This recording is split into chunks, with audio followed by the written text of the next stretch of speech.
Verdict for a distracted driver who plowed right into two little girls. One of those girls survived, but her best friend was killed. 10 News anchor Robert Santos live near the crash site where the victim's family is gathered tonight in her memory. Robert.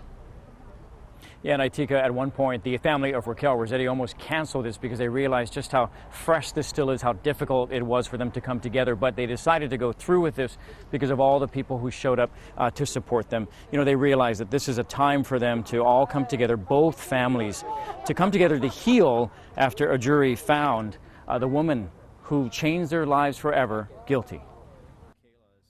Our family has not gotten any better. This is still fresh. It's been a long 9 months since a violent crash killed her little sister, Raquel Rosete.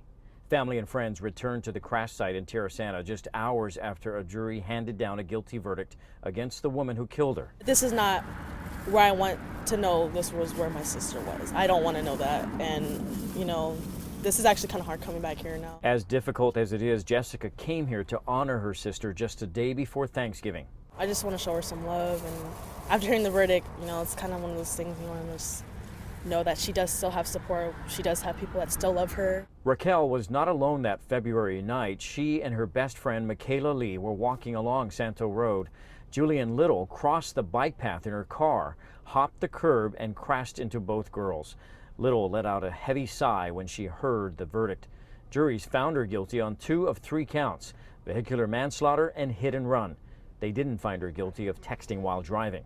Our lives have been changed forever, and we'll never be the same, because every time I see the color purple, anything purple, I think of her all the time. Both families filled the courtroom every day of the trial. They believed Raquel was looking down and watching the whole time.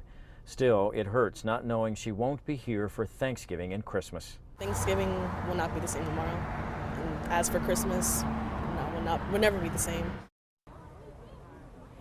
You know, Raquel was the youngest, so the family planned Christmas and the holiday basically around her, so you can imagine why it's going to be especially hard for them. Now, you know, this is really not over for them, because come January, they'll be back in court for the sentencing of Little. She faces up to 11 years and 8 months. Reporting live here in Terrasana, Robert Santos, 10 News.